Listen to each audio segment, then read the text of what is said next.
ভিডিওটা আপলোড করতে তোমাদের কাছে বেশ অনেক দিন সময় লেগে গেল। তবুও এই ভিডিওটা যবে করা সেই দিনটা ছিল বড়দিন, অর্থাৎ 25শে ডিসেম্বর। তাই জন্য আমার তরফ থেকে এবং আমার পরিবারের প্রত্যেকের তরফ থেকে সকলকে 25শে ডিসেম্বরে অনেক অনেক শুভেচ্ছা।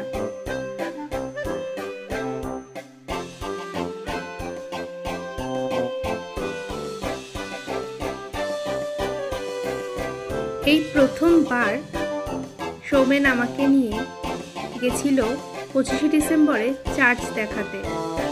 কারণ ছোটবেলা থেকে সমস্ত অকেশন বাবা মার সাথে হাত ধরে দেখতে গেলেও সেরকমভাবে 25শে ডিসেম্বরে চার্চে গিয়ে ঘোরা হয়নি কোনোদিন। সেদিনকে কোনো প্ল্যানিং ছাড়াই সৌমেন যথারীতি অফিসে চলে গেছিল। হঠাৎ করে অফিস থেকে ফিরেই আমাকে বলল, তাড়াতাড়ি রেডি হও, চার্চে ঘুরতে যাব। কথাটা শুনেই মনটা বেশ খুশি হয়ে গেছিল আর বেরিয়ে পড়েছিলাম দুজনে রেডি হয়ে চার্চ ঘুরতে। সেদিনকে পরপর 3টে চার্চে গেছিলাম। এটা ছিল প্রথম চার্চ। প্রথম চার্চের বাইরেটা দেখো কি অপূর্ব সুন্দর করে সাজানো, তাই না? কিন্তু সৌমেনের সাথে যে টাইমে আমি এই চার্চে এসেছিলাম অলরেডি তখন চার্চ বন্ধ হয়ে গেছে। কারণ অফিস থেকে ফিরে যেতে যেতে সেদিনকে অনেকটাই লেট হয়ে গেছিল। কিন্তু না, আমাদের কিন্তু নিরাশ হতে হয়নি। কারণ এরপরে যে দুটো চার্চে আমরা গেছিলাম সে দুটো চার্চই ছিল খোলা, এবং চার্চের ভেতরে 25শে ডিসেম্বরে কী ধরনের সাজানো হয়, কী রকম কী হয়, সমস্ত কিছুর অভিজ্ঞতা আমি নিতে পেরেছিলাম। এটা ছিল দ্বিতীয় চার্চের সামনে। একটা ছোট্ট মেলাও বসেছিল, যেটার কোনো রকম আইডিয়া আমার ছিল না যে 25শে ডিসেম্বরে চার্চের সামনে এরকম একটা ছোট্টখাট্টো মেলা বসতে পারে। আর এই যে ক্রিসমাসের টুপিটা আমাকে সৌমেন কিনে দিয়েছিল। আর এই চার্চটা অপূর্ব সুন্দর করে সাজিয়েছিল।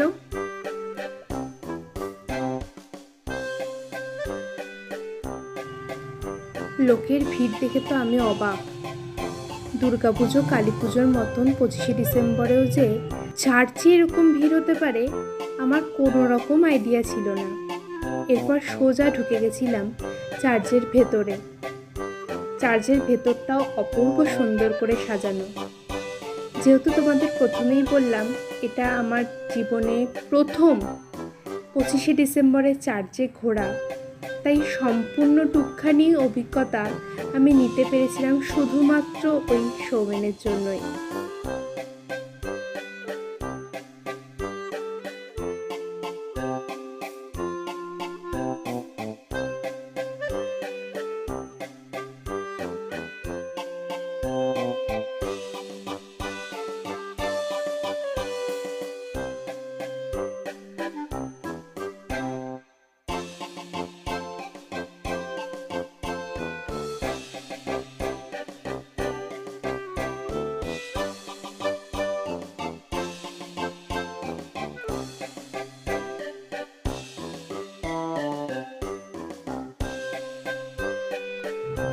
আর এটাই ছিল সেদিনকের মতন আমাদের ঘোরা লাস্ট চার্চ। এই চার্চটাতে একটা নাটকের মতন হচ্ছিল, জানো তো, যীশুখ্রিস্টের জীবনী সম্পর্কে। এবং এই চার্চটা আগের দুটো চার্চকেও যেন ছাপিয়ে গেছিল। বাইরেটা যেমন সুন্দর, ভেতরটা তার থেকেও বেশি সুন্দর। জায়গাটার নাম ঠিক আমি জানি না, তবে এই চার্চটার সামনে দিয়ে অনেকবার গেলেও কখনো সেভাবে চোখেই পড়েনি। এই রাস্তাটা দিয়ে বিয়ের পর সৌমেনের সাথে বহুবার আমি গেছি বিভিন্ন জায়গায় ঘুরতে, কিন্তু কখনো এই চার্চটা চোখেই পড়েনি। হয়তো এটাই ভগবানের ইচ্ছা ছিল যে 25শে ডিসেম্বরে এসেই একবার এই চার্চটা দেখব। ওই যে ওখানে দেখতে পাচ্ছ ছোট্ট ছোট্ট বাচ্চাদের নিয়ে কি সুন্দর একটা ছোট্টখাট্ট অনুষ্ঠান হচ্ছে।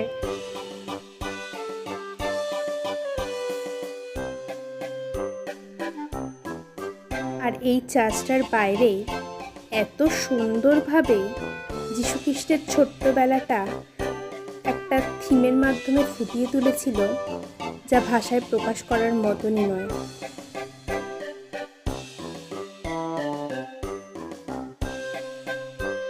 তোমাদেরকে বললাম না, বাইরেটা যতটা সুন্দর ভেতরটা তার থেকেও বেশি সুন্দর। দেখো কত সুন্দরভাবে সাজিয়েছিল। আর এই চার্চের ভেতরে ভিড়টা দেখেছো? এখান থেকে কিন্তু আমাদের রিটার্ন গিফট হিসেবে দুজনকে দুটো বই উপহার দেওয়া হয়েছিল।